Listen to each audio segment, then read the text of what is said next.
Here's more wrestling news for March 22nd, 2023, and we're kicking off today with AEW as they've hosted their first House Rules event, which saw over 3,000 fans attend in Troy, Ohio for the historic show.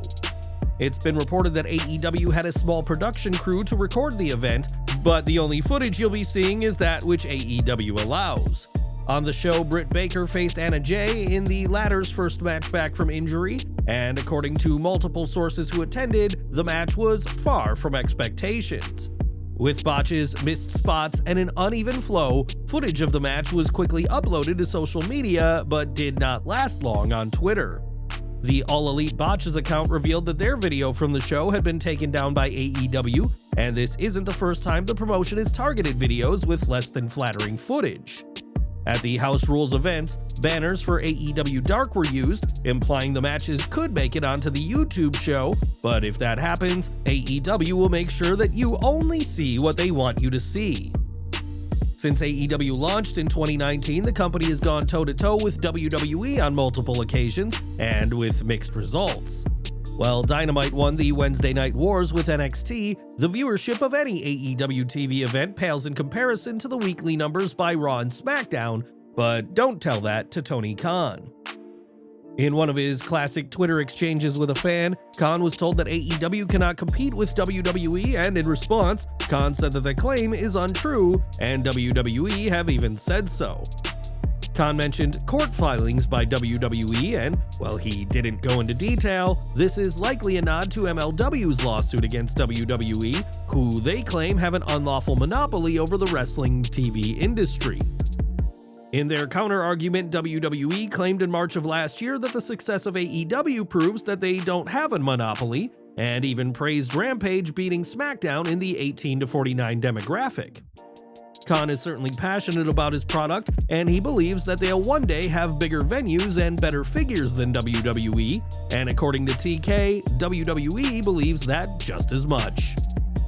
Over to WWE, and this year's WrestleMania will be the first without Vince McMahon doing the booking, or at least that's what WWE wants people to believe.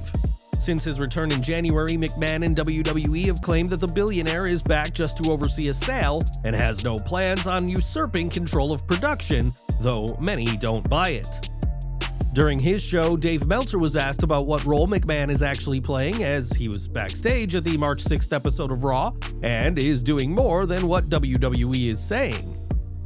"I can tell you that there are things when it comes to stuff that nobody's supposed to know, but Vince knows. He's an insider when it comes to all of this. He is there, yes, Triple H is running creative, but Vince is there a lot more than just working on the sale. There is definitely a lot more to it than that." We do know that McMahon has been giving advice to Triple H about certain storylines and angles, though it's difficult to say if the game is using his advice. For what it's worth, McMahon was said to have been quiet during his time backstage at Raw, and did not interfere with Triple H's work, but the big question is whether McMahon can really keep his hands off creative. Last December, the mask company Composite Effects LLC filed a complaint against AEW and Luchasaurus, claiming that the wrestler is infringing on their copyright of his mask. The complaint is that AEW is using their mask design on merchandise such as t-shirts without properly compensating Composite Effects, and there's now been an update in the case. Brandon Thurston of WrestleNomics reports that AEW has moved to dismiss 5 of the 6 counts raised by Composite Effects, and will answer the remaining count after a decision is made on this motion. In their filing, AEW argues that CFX has failed to make a viable claim of copyright infringement, which are preempted by the copyright mask. While CFX and AEW had an agreement in 2019, it's alleged that in 2021, Tony Khan scrapped plans for a new mask, believing the current Luchasaurus design to be too iconic, and didn't respond to multiple requests by CFX when they tried to arrange an updated licensing agreement. Luchasaurus has laid waste to several opponents in the ring, but hasn't been seen in the ring since Full Gear last November, and the wrestler's next big battle could take place inside a courtroom. Over to Raw now, as this week's show saw some of the biggest names appear on the road to WrestleMania 39, but one name who didn't appear is Bobby Lashley.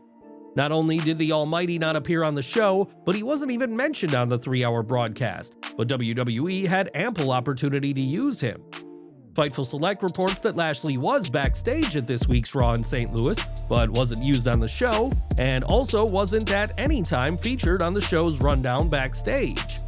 Lashley had seemingly been destined to face Bray Wyatt at WrestleMania 39, but that match is looking less and less likely, and the Almighty has teased facing off against someone else next month.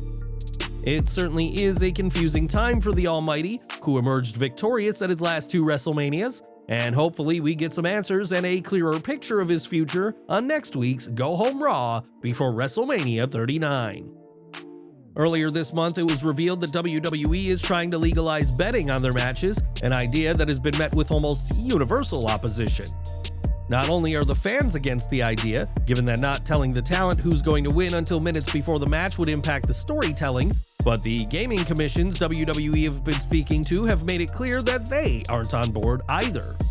One person who knows all about WWE storytelling is Brian Gewirtz, as at one time he was the head writer for WWE, and he has mixed feelings on the matter.